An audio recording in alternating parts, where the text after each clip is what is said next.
A Yakuza game has come out nearly every single year for the past 20 years.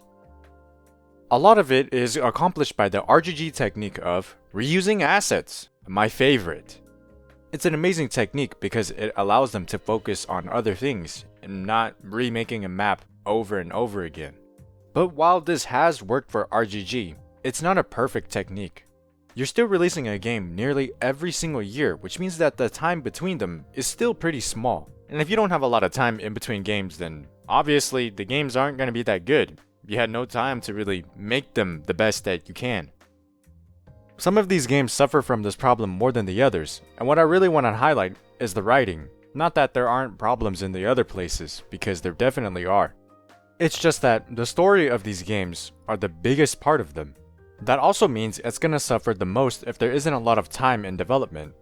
The writing is the most important part of these games. That's where their heart is. But if the writing is rushed or not good, then people are gonna remember that forever. Rubber bullets. Anyway, major spoilers for these games here. The story usually suffers because RGG's writing style doesn't really mesh with small development windows. They need a lot of time, or they can't really flesh out the stuff that they want to flesh out. It's a bigger problem on the bigger games because there's a lot of shit going on, but RGG doesn't have time to flesh it out. They just gotta rush everything and make it all happen. But what is RGG's writing style? RGG thinks that more twist, more drama is peak. You know how in JoJo, you never know what's going to happen next? That's the same thing with RGG. I'm just gonna read you what Yokoyama said in this interview. Just keep in mind, it is Google translated, so it's not going to be the most accurate translation. My style is to write a scenario from scratch without setting up anything in the beginning. In the first chapter of this Ryuga Gotoku 5, we hadn't even decided who the final boss was, so everyone on the team felt like they were reading a serial. Even when the general director Nagoshi asked me, "Who is the mastermind? Can you tell me?" I was like, "Who is it?" The reason why I don't decide the story is because I always want to make the development surprising to me. I want to write and say, "Wow, that's surprising." It would be boring if it was set in stone from the beginning, right? Actually, that's not true, Yokoyama, because there's a game called Judgment that comes out like 5 years later. When I was writing the scenario, it became clear that there were 5 main characters and each had a place to live. But if there was only one Kamurocho, they would miss each other. So I decided to increase the number of cities to 5. 5 people in 5 major cities. 5. 5, 5, 5. It's a sure thing, isn't it? In the end, it took the same amount of effort as 5 games. Yakuza is often compared to Grand Theft Auto in the sense of being an outlaw, but the idea is the exact opposite. We don't need the freedom to use violence indiscriminately in the city. What I wanted to do with Yakuza was dialogue. A fight can only be established if there's an exchange, even for a trivial reason. I've always thought that RPGs are worse, because a hero appears in a monster's den and punches first without question. Yakuza is a game where humans clash with each other with reasons and justification for fighting. So Yokoyama doesn't have a set plan and likes to surprise himself, like JoJo, but at the same time, he wants people to have reasons for fighting, but he doesn't have a plan. And Yokoyama and RGG, they also love adding like so much shit to the games because there's a lot of stories they want to tell and a lot of themes they're trying to show you. And just on paper, it doesn't work with the small release window, especially if you're writing it without a plan. You're trying to tell so many stories with so many characters and so many themes and so many villains and so many things going on, but you don't have time to polish it. It's just gonna be a big fucking mess. Basically, everyone is fighting for screen time. Even if we go all the way back to Yakuza 2, that game suffered from this kind of problem. This game came out just about a year after Yakuza 1, which means it had just about a year in development. There's 2 new cities to go to, there's a lot more characters, and the scope of the game is just huge. This came to the story too.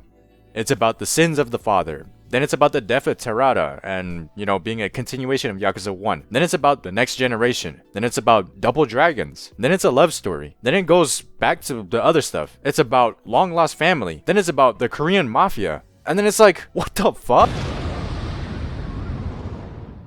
So how does RGG wrap up all of this stuff? Everything just crashes together at the end. There's just so many things going on, and nothing gets resolved. everything has to get resolved at the end. The schedule makes everything messy because it makes everything rushed. These older games, and even some of the games now, are suffering because of this release schedule. Because it's so small, RGG doesn't have enough time to go back and really build on the things they want to build on, or polish the really rough areas of the games. These stories especially aren't polished and are very rushed. They feel like first drafts, like RGG doesn't have any idea what they want to do, so they're just throwing all the ideas they can at a board and saying, yeah, good enough. It's kind of like if you're writing an essay and it's due tomorrow, you don't have enough time to really polish the essay and make it the best, right?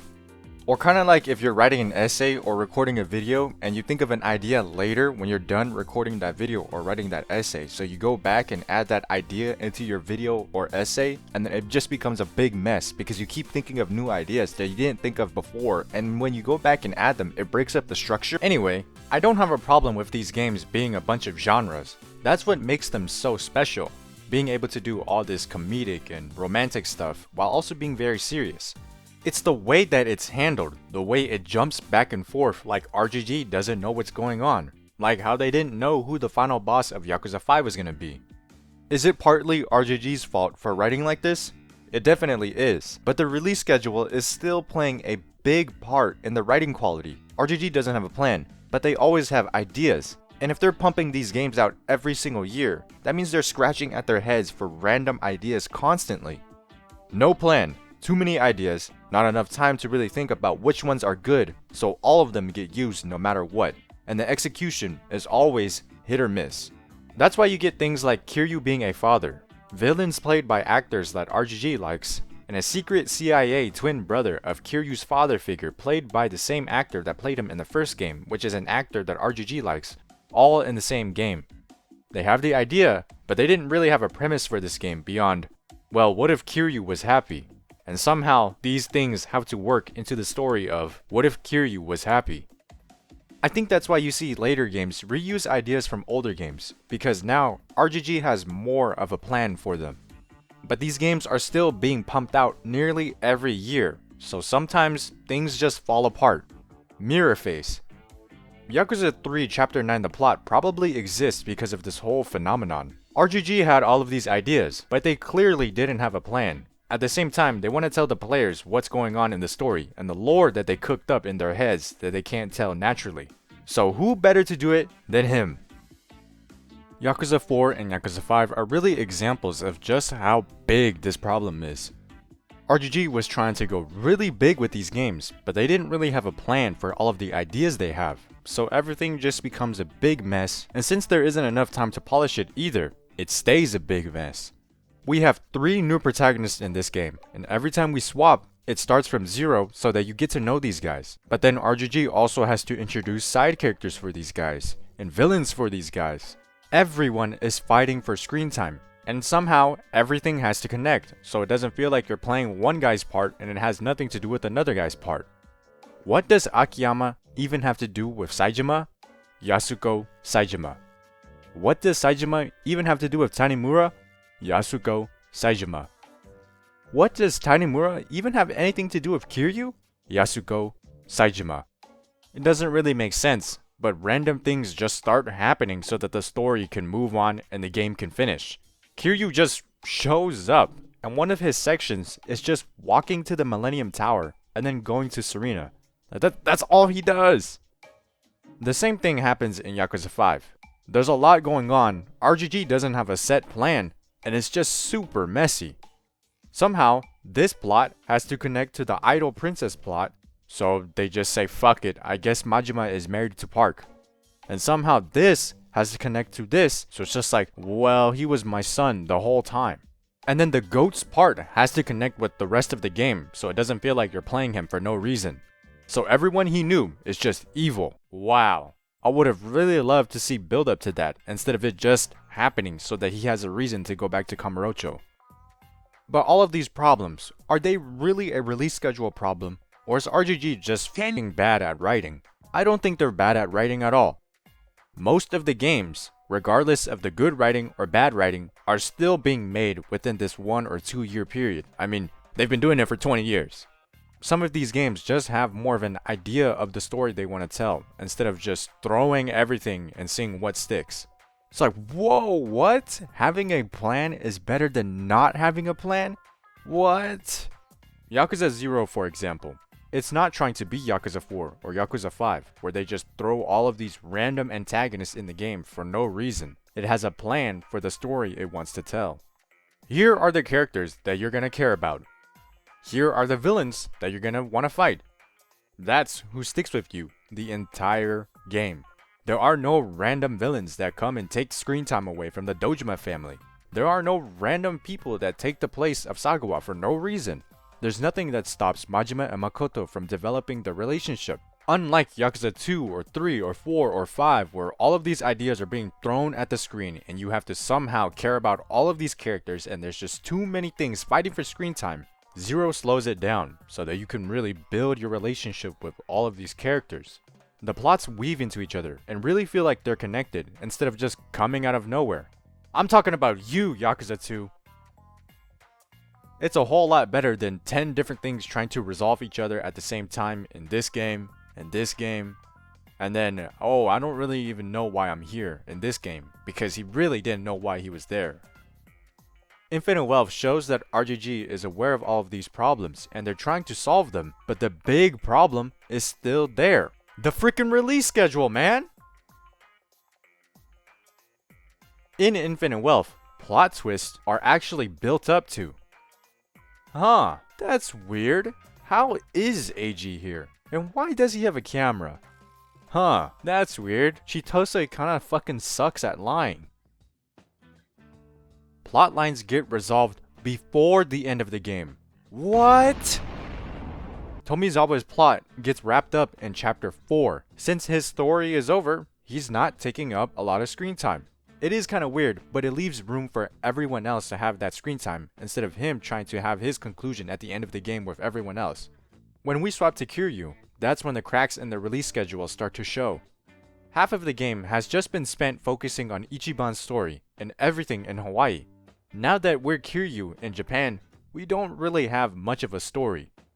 I've seen many people say that the second half of the game just isn't as good as the first half, for the most part, and I kind of agree. The first part is very polished, because it's just about Ichi. He is the only focus. When we swap to Kiryu, RGG had to rush the story because now Kiryu has to play catch up and he has to finish his send off. But at the same time, Ichiban's story also has to be finished. So the game just starts looking like Yakuza 4 and Yakuza 5, where things just happen so that the story can move along, and you just have to deal with it because the story has to move along. Akane and Lani just sort of show up. Like, here they are because we need them for the story to move along. Just to give you an idea of just how rushed the story is, look at how many cutscenes are in Chapter 9 and in Chapter 10. Chapter 9's only cutscenes are when you meet Lani and Akane, and when they get kidnapped. It's also very obvious that the story is rushed, because the entire game has been building up to Ichiban meeting his mom. And when it happens, it just happens. You'd think there'd be a big emotional payoff, but nope. That doesn't happen until 2 chapters later, because we gotta keep going, we gotta keep the plot moving, and make these plot twists happen. Here's a boss fight, here's a cutscene, here's a long battle, here's another fight, here's another cutscene. Now you're playing as Kiryu. Things that are set up aren't set up anymore. They just sort of happen, and you just have to deal with it. AG is set up, right? Then they just forget to keep doing that, and now he's just here. And now he's evil. He completely 180'd. It doesn't make any sense. Like, how did he do that? But you just have to deal with it. Hanawa's dead. Well, we just have to deal with it. The classic plot convenience for plot convenience also happens. Isn't it convenient how this guy is the only person willing to drive them out to the 3 Jimas? And this only guy that was willing to drive them up is also a Tatsura informant that nobody saw in the window. That's convenient. And the classic, we ran out of time to tell you the cool ideas that we have in our head, but we're going to tell you through exposition because it's a cool idea, trust. Chapter 12 is when you fight the 3 Jimas, but 25 minutes of Chapter 12 is spent getting a lore recap of Ebine's backstory. Kinda reminds me of something. Anyway, at the end of the game, all 8 Yakuza Like a Dragons reunite, and it happens off screen.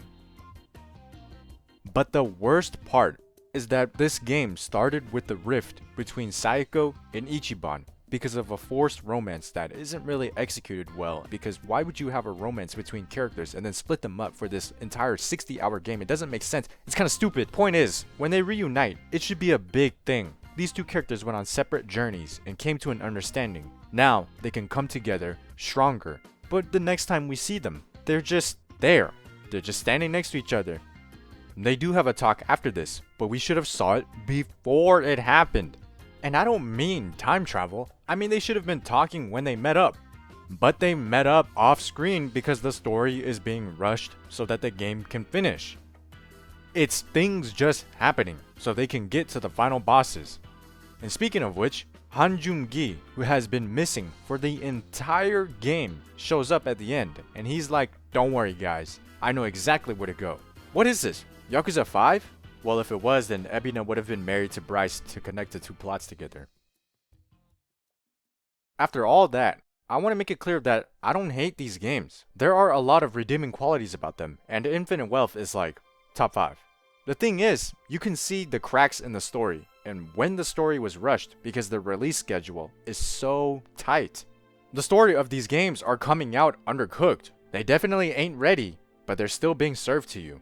The story is especially important because that's what's going to stick with the player the most. You also can't mod or patch the story later. Once it's done, it's done. If you have an undercooked story, it's going to be remembered forever. There's a reason why people who can't remember what happens in Yakuza 4 remember all of the dumb stuff that happens in it. Nothing I'm saying is trying to take away from what RGG has accomplished though. It's like what Yokoyama said. I want people all over the world to feel that if you give Ryuga Gotoku Studio 1000 days, this is what they can do. Infinite Wealth is probably top 5, and it's their largest game in scope. There's a reason why it sold 1 million units in a week. But even though I love Infinite Wealth, I know that it's undercooked. I made this video because I can't help but feel like it could have benefited from 1001 days, 1002 days, maybe 1300 days. Just please, RGG, please stop rushing your games. Like you don't have to do that. There's like 20 of them. Anyway, that's all I got. Bye.